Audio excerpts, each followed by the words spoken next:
பரிதாபமா இருக்குது. அப்படித்தானே? நம்ம கூட்டணி 3 நாளைக்கு முன்பு நம்முடைய கட்சியுடைய தலைமை அலுவலகத்திலே கூடணும். நம்முடைய கூட்டணியில் அங்கம் வைக்கின்ற கட்சிகளை அழைத்தோம். தேர்தல் நேரத்தில் நம்முடைய கூட்டணி கட்சிக்கு எத்தனை இடங்கள் என்று தேர்வு செய்து அறிவித்தோம். அடுத்த நாள் அனைத்து இந்திய அண்ணா திராவிட முன்னேற்ற கழகத்தினுடைய தேர்தல் அறிக்கையை சிறப்பாக வெளியிட்டோம். நம்முடைய தேர்தல் அறிக்கை மக்களுக்கு நன்மை கிடைக்கக்கூடிய தேர்தல் அறிக்கை. ஒட்டுமொத்த தமிழக மக்களும் நம்முடைய தேர்தல் அறிக்கையை வாசித்து தெரிந்து இன்றைய நமக்கு பாராட்டை தெரிவித்துக் கொண்டிருக்கின்றார்கள்.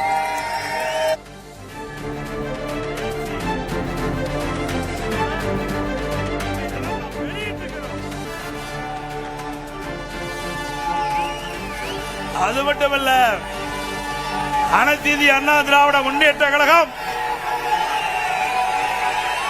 முதற்கட்ட வேட்பாளர் பட்டியலில் அறிவிக்கப்பட்ட கட்சி அண்ணா திமுக கட்சி.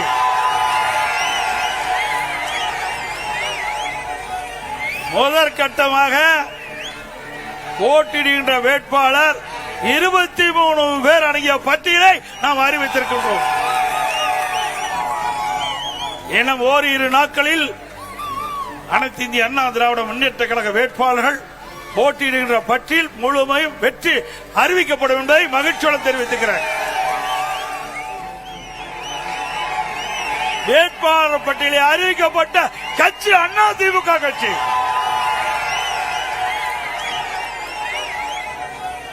முதற்கட்டமாக போட்டியிடுகின்ற வேட்பாளர் 23 பேர் அடங்கிய பட்டியலை நாம் அறிவித்திருக்கின்றோம். இன்னும் ஓரிரு நாட்களில் அனைத்து இந்திய அண்ணா திராவிட முன்னேற்ற கழக வேட்பாளர்கள் போட்டியிடுகின்ற பட்டியல் முழுமையும் வெற்றி அறிவிக்கப்படும் என்பதை மகிழ்ச்சியுடன் தெரிவித்துக்கிறேன்.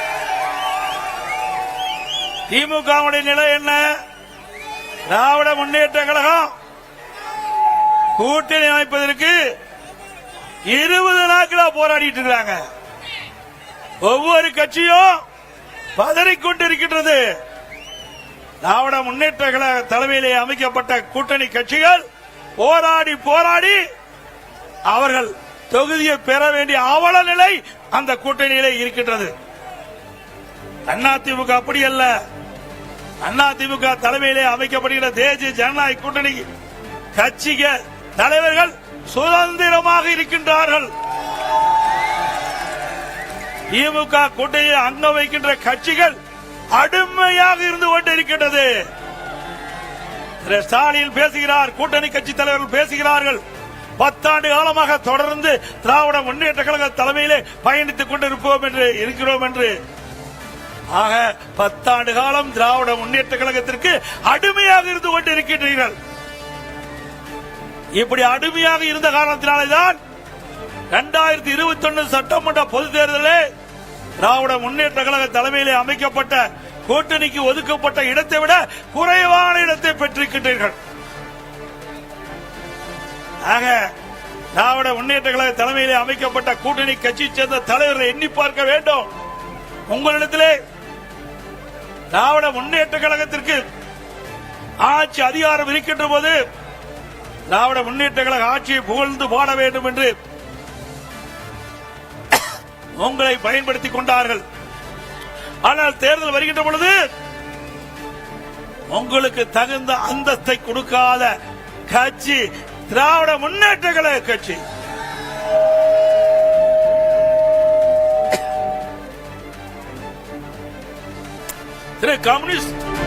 கம்யூனிஸ்ட் கட்சியை சேர்ந்தவர்கள் போராடி போராடி பார்த்தார்கள்.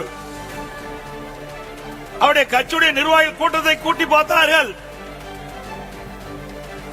எவ்வளவோ முயற்சி செய்தார்கள். ஆனால் கடந்த தேர்தலில் போட்டியிட்ட தொகுதியை விட குறைவான தொகுதியை தான் பெற்றிருக்கின்றார்கள். அதேபோல திருமாவளவன் விடுதலை சிறுத்தை கட்சிகள், திருமாவளவன் தலைமையில் இருக்கின்ற விடுதலை சிறுத்தை கட்சி எவ்வளவோ போராடி போராடி 8 இடங்களில் பெற்றிருக்கிறாங்க. அது ஒரு அங்கீகரிக்கப்பட்ட கட்சியா இருக்குது. அங்கீகாரம் இல்லாத ஒரு கட்சிக்கு அதிக இடம் கொடுத்திருக்கிறாங்க. இதுதான் திமுக. புரிந்து கொள்ளுங்கள். திராவிட முன்னேற்ற கழக தலைமையிலே அமைந்துள்ள கூட்டணிகள் இனியாவது உணர்ந்து கொள்ளுங்கள். உங்களிடத்திலே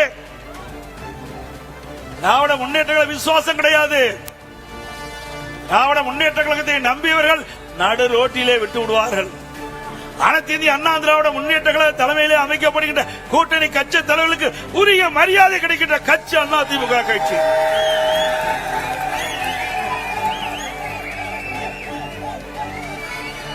இன்றைய தினம் 5 ஆண்டு காலம் திராவிட முன்னேற்ற கழகம் ஆட்சி செய்தது. 5 ஆண்டு காலம் திராவிட முன்னேற்ற கழகம் ஆட்சி செய்தது. நாட்டு மக்களுக்கு என்ன செய்தார்கள்? ஆட்சியிலே மக்களுக்கு துன்பம்தான் மிஞ்சியது.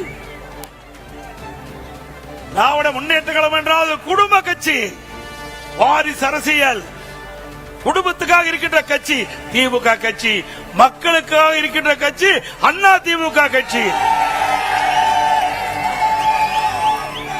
பொன்மனச்செம்மல் புரட்சி தலைவர் எம்ஜிஆர் அவர்கள் தீய சக்தி திமுகவை வேரோடு அழிக்க வேண்டும் என்ற அடிப்படையிலே அண்ணா திமுக என்ற இயக்கத்தை தோற்றுவித்தார். அனைத்து இந்திய அண்ணா திராவிட முன்னேற்ற கழகத்தை மாற்றி அமைத்தார்.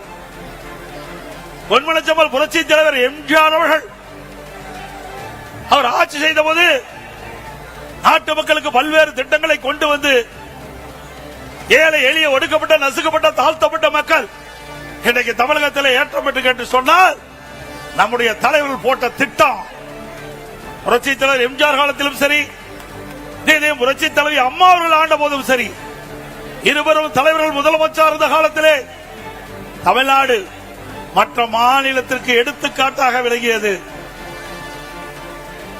அந்த இருவரும் தலைவர்கள் பாதையிலேதான் இன்றைக்கு அனைத்து இந்திய அண்ணா திராவிட முன்னேற்ற கழகம் பயணித்துக் கொண்டிருக்கிறது. சிந்தித்து பாருங்கள்.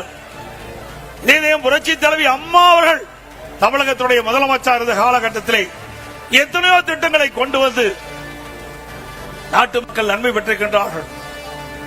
5 ஆண்டு திராவிட முன்னேற்ற கழக ஆட்சியிலே இந்த சென்னை மாநகர மக்களுக்கு என்ன செய்தார்கள்? ஒரு துரும்பை கூட கிள்ளி போடவில்லை.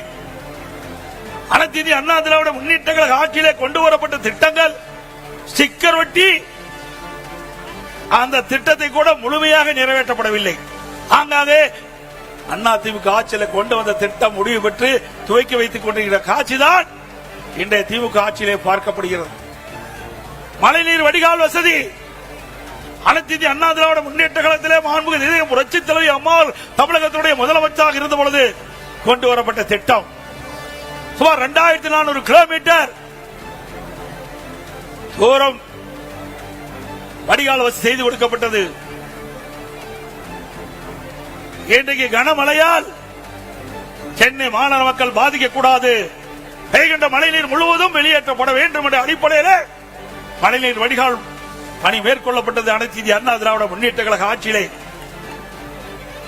அதிலே 4 பிரிவாக பிரிக்கப்பட்டது.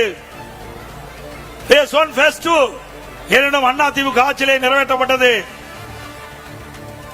பேஸ் 3, பேஸ் 4 ஆட்சி மாற்றம் திராவிட முன்னேற்ற கழகம் ஆட்சிக்கு வந்தது. இதுவரை முழுமையாக வடிகால் வசதி பணிகள் நிறைவேற்றப்படவில்லை. 2 ஆண்டுக்கு முன்பே இன்றைய முதலமைச்சர் திரு ஸ்டாலின் அவர்களும் தமிழக உள்ளாட்சித்துறை நகர்ப்புற வளர்ச்சித்துறை அமைச்சர் அவர்களும் சென்னை மாநகரத்தில் இருக்கின்ற அமைச்சர் பெருமக்களும் எவ்வளவு மழை பெய்தாலும் ஒரு சொட்டு தண்ணீர் கூட சென்னை மாநகரத்தில் தேங்காது என்று குறிப்பிட்டார்கள். நாம் கொண்டு வந்த திட்டம் மழைநீர் வடிகால் பணி அனைத்து இந்திய அண்ணா திராவிட முன்னேற்ற கழக ஆட்சியில் கொண்டு வரப்பட்ட திட்டம். அந்த திட்டத்தை கூட இவர்கள் முழுமையாக நிறைவேற்ற முடியவில்லை. 2 ஆண்டுக்கு முன்பே இந்த திட்டம் நிறைவேற்றப்பட்டு 98% நிறைவேற்றப்பட்டதா ஒரு பச்சை பொய்யை இன்றைய முதலமைச்சர் குறிப்பிட்டார். சென்னை மாநகரத்தில் இருக்கின்ற அமைச்சர்கள் குறிப்பிட்டார்கள். இங்க இருக்கின்ற மேயர் குறிப்பிட்டார். வடிகால் பணிகள் 98% நிறைவேற்றப்பட்டுள்ளது. எவ்வளவு மழை பெய்தாலும் சென்னை மாநகர மக்கள் பாதிக்கப்பட மாட்டார்கள். ஒரு சொட்டு தண்ணீர் கூட சென்னை மாநகர சாலைகளை தேங்காது என்று இவர்கள் பத்திரிகைகளை வெளியிட்டார்கள். ஆனால் நிலைமை என்ன? இதுவரை இந்த வடிகால் பணிகள் நிறைவேற்றப்பட முடியவில்லை. அதோடு அனைத்து இந்திய அண்ணா திராவிட முன்னேற்ற கழக ஆட்சியில்தான் ஒரு பிரமாண்டமான திட்டத்தை நாம் கொண்டு வந்தோம். மெட்ரோ ரயில் திட்டம் கட்டம் 2. இந்தியாவிலேயே ஒரே திட்டத்திற்கு 63 கோடி ரூபாய் பெற்ற ஒரே அரசு அனைத்து இந்திய அண்ணா திராவிட முன்னேற்ற கழக அரசாங்கம். இதுவரை இந்தியாவிலே ஒரு திட்டத்திற்கு 63 கோடி ரூபாய் 63,000 கோடி மத்திய அரசு அனுமதி வழங்கியது கிடையாது. அனைத்து இந்திய அண்ணா திராவிட முன்னேற்ற கழகம் ஆட்சி செய்த பொழுது அம்மாவுடைய அரசாங்கம் மத்திய அரசோடு இணக்கமாக அணுகி சென்னை மாநகர மக்களுடைய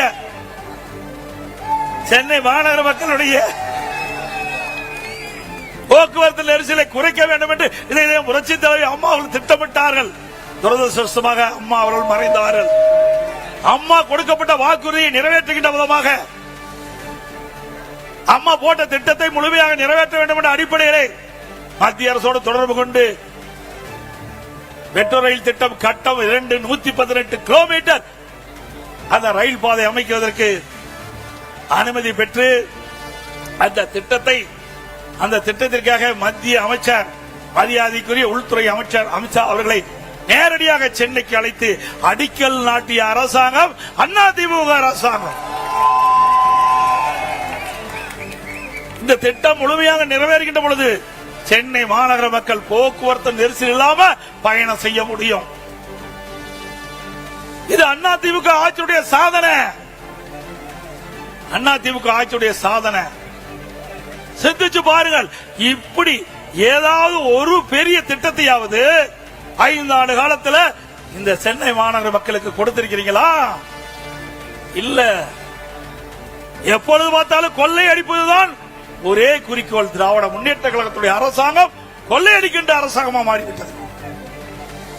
கலெக்ஷன், கமிஷன், கரப்ஷன், இதுதான் தாரக மந்திரம் திமுக. இதைத்தான் அவர்கள் 5 ஆண்டு காலம் செய்தார்கள். மக்களுக்காக எந்த நன்மையும் செய்யவில்லை. எந்த பெரிய திட்டத்தையும் தமிழ்நாட்டு மக்களுக்கு கொடுக்கல, சென்னை மாநகர மக்களுக்கு கொடுக்கல. அது மட்டுமல்ல, அனைத்து இந்திய அண்ணா திராவிட முன்னேற்ற கழக ஆட்சி இருக்கின்ற பொழுது இன்றைக்கு புயல் வந்தது. அந்த புயல் வருகின்ற பொழுது மக்கள் பாதிக்கப்படக்கூடாது என்பதற்காக அனைத்து இந்திய அண்ணா திராவிட முன்னேற்ற கழக போர்க்கால நடவடிக்கை எடுக்கப்பட்டது. வர்த்தா புயல், கனமழை, இன்றைக்கு சென்னை மாநகரம் முழுவதும் மரங்கள் சாய்ந்தன, மின்கம்பங்கள் உடைந்தன, டிரான்ஸ்பாரம் பழுதடைந்து விட்டது. அப்படிப்பட்ட சூழ்நிலையிலும் அனைத்து இந்திய அண்ணா திராவிட முன்னேற்ற கழகம் அரசு விரைந்து செயல்பட்டு மக்களுக்கு எந்த இடையூறும் இல்லாம ஓரிரு நாட்களிலே அந்த மின் தடைகள் எல்லாம் சரி செய்து மக்களுக்கு இயல்பான நிலைக்கு கொண்டு வந்த அரசாங்கம் அதிமுக அரசாங்கம். சென்னை மாநகரத்தில் மட்டும் 2 லட்சம் மரங்கள், 2 லட்சம் குப்பைகள் மாநகராட்சியிலிருந்து அகற்றப்பட்டன. இப்படி மக்களுக்கு பிரச்சனை ஏற்படுகிற போது அந்த பிரச்சனையை தீர்க்கக்கூடிய வல்லமை படைத்த அரசாங்கமா அனைத்து இந்திய அண்ணா திராவிட முன்னேற்ற கழக அரசு விளங்கியது. அண்மையிலே ஓராண்டு என்று நினைக்கின்றேன், ஓராண்டு 2 ஆண்டு இருக்கின்ற நினைக்கின்றேன், சென்னை மாநகரத்தில் வெறும் மழைதான் பொழிந்தது. எல்லா பக்கமும் எல்லா சாலையிலும் தண்ணீர் தேங்கி இருந்தது. அப்பொழுது ஒரு பெண்மணி சாலையிலே நடந்து கொண்டு சென்று கொண்டிருந்த பொழுது அந்த பெண்மணி சொன்னார், ஸ்டாலின் தான் வந்தாரு,